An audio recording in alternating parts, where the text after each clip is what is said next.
Un artículo en Rebelión y que de algunas de las cosas que allí decía estabas un poquillo, como dijéramos, que no te parecían bien las que habías dicho. ¿Qué cosa era esa, Billy? Bueno, pues fue una entrevista que hice con Luis Herrero en, no sé, Cadena en los que, claro, habían pasado pocas horas desde que se comenzó todo el acoso y yo estaba empezando a recibir llamadas de todas partes. ¿Qué has dicho? ¿Qué barbaridad? Tal, no sé qué, te están poniendo a caldo, no sé dónde te están poniendo a caldo, no sé dónde.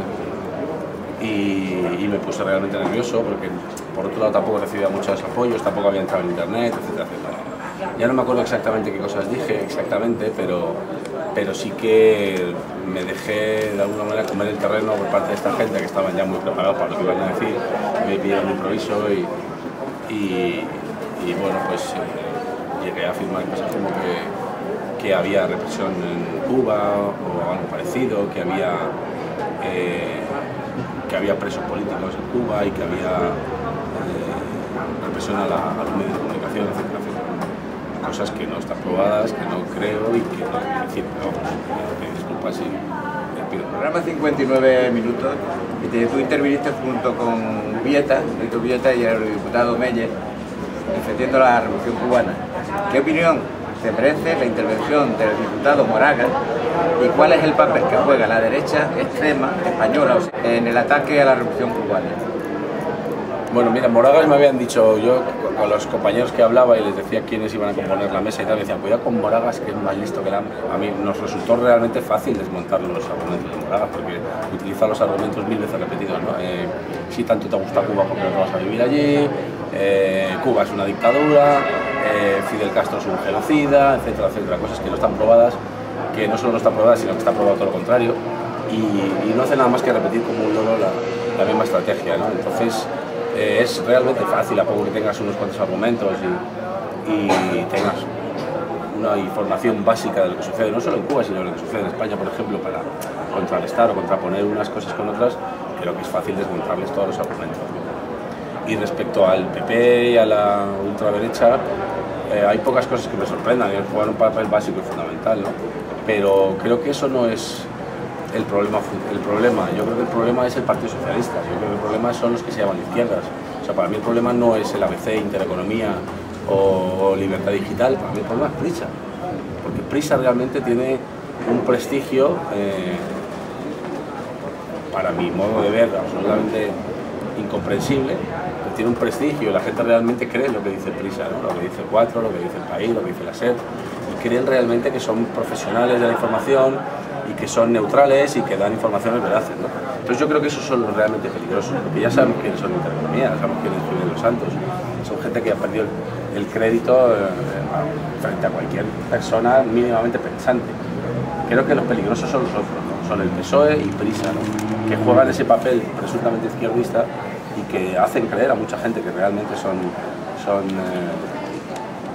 medianamente de izquierdas, y creo que son los que nos están engañando realmente. Por eso creo que es a ellos a los que hay que desenmascarar, porque la extrema derecha se desenmascara ya sola, ¿no? Y el PSOE creo que juega un papel, una vez más, realmente vergonzoso, que es el papel que han jugado desde que el señor Felipe González llegó al poder, ¿no?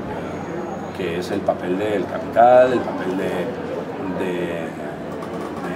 gobernar y legislar a puro antojo de las multinacionales, de los bancos, etcétera, etcétera, ¿no? Lo que pasa en Cuba o lo que pasa en el Sáhara Occidental también, ¿no? Que les están robando los recursos económicos a los saharauis y Moratinos se gasta el valor de decir que Mohamed VI está haciendo grandes avances en respecto a los derechos humanos, o que, como dijo hace 2 semanas Moratinos, que Álvaro Uribe era el dirigente latinoamericano que más respetaba los derechos humanos. Entonces este señor piensa que somos estúpidos y a mí me parece que tiene muy poca vergüenza, ¿no? Y que se ha alineado ya directamente con la derecha y con los empresarios y con los banqueros, ¿no? Y me imagino que con los años recibirá los frutos de los servicios prestados, ¿no? Como están recibiendo Solchaga, como está recibiendo Solana, como está recibiendo Felipe González, Almunia, etcétera, etcétera, ¿no? Que son el brazo político de los especuladores, de los banqueros y de los... Sobre los derechos humanos venía la siguiente pregunta. ¿Por qué tú te crees que utilizan ese doble rasero y la hipocresía que emplean los Estados Unidos de América y la Unión Europea, los países de la Unión Europea, contra Cuba? ¿Es que ellos defienden mejor y más que la República de Cuba los derechos humanos?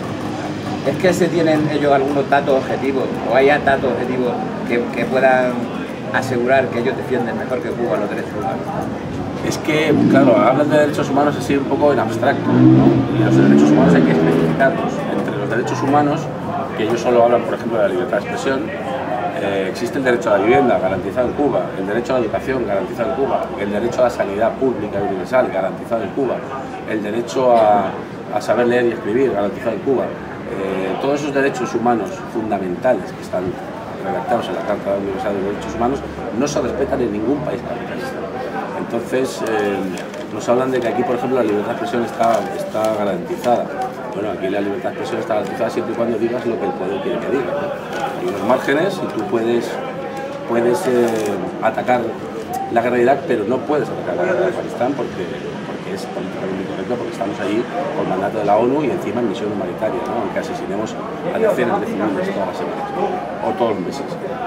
Puedes defender a lo mejor quizá a Evo Morales, pero no se te ocurra defender a Chávez y por supuesto a Fidel Castro y la Revolución Cubana.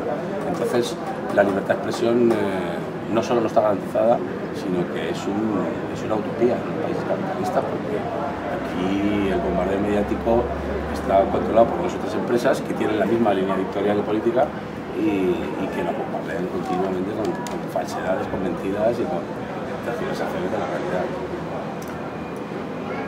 Ya vamos terminando. ¿Cuáles han sido las enseñanzas más notables que has sacado de los ataques tan desaforados que has tenido en tu persona, que has tenido que soportar? Y también acerca de los apoyos que has recibido. ¿Tú te esperabas estas reacciones o te han cogido por sorpresa? Hombre, yo sabía que hablar de Cuba y defender la revolución era peligroso en ese sentido, ¿no? Pero no esperaba tal avalancha. Lo que pasa es que, por un lado, yo estoy satisfecho porque por un lado se han desenmascarado ellos solos, ha quedado bien claro a qué se refieren cuando hablan de libertad de expresión, y por otro lado, creo que era una maniobra más para tapar todas las cosas que yo en esos días denuncié que estaban sucediendo. La fosa común con 2.000 cadáveres descuartizados en Colombia a manos del ejército colombiano, los 80 civiles asesinados en una caravana en Afganistán, el inmigrante nigeriano asesinado por la policía suiza en el aeropuerto, en fin, de alguna manera utilizan esa lupa que dice Galeano que se pone en Cuba, se utilizó para tapar todas las barbaridades de las que nosotros, como el país, estamos formando parte, ¿no? Y bueno, yo creo que para los ciudadanos medianamente críticos e imparciales, creo que ha quedado claro que los medios de comunicación de este país aplastan cualquier conato de libertad auténtica de expresión. Muy bien, pues muchas gracias por habernos concedido esta entrevista. Un placer. A La Voz de Morón, y si quieres tú decir algo de que no te hayamos preguntado o terminar la entrevista con lo que tú quieras, pues tienes la palabra para terminarlo. Sí, a mí me gustaría decir que para todos los lectores y lectoras que Cuba es un país más del planeta, pero con una diferencia muy positiva y favorable a mi modo de ver, y es que todos esos derechos humanos fundamentales y básicos a los que me he referido están garantizados ahí, ¿no? Y que no se dejen engañar por las presiones, por las falsificaciones de los medios de comunicación, y que intenten informarse de manera autónoma e independiente por otros medios de comunicación que no sean el país, el ABC del mundo, ¿no? La SER, la COPE, la CEB, y que de verdad intenten desarrollar una opinión crítica particular y personal aparte de los grandes medios de comunicación. Y que espero que terminéis con el alcalde secretario de Morón lo antes posible y que llegue de una vez por todas un poquito de democracia al pueblo. Pues muchas gracias por tu amabilidad.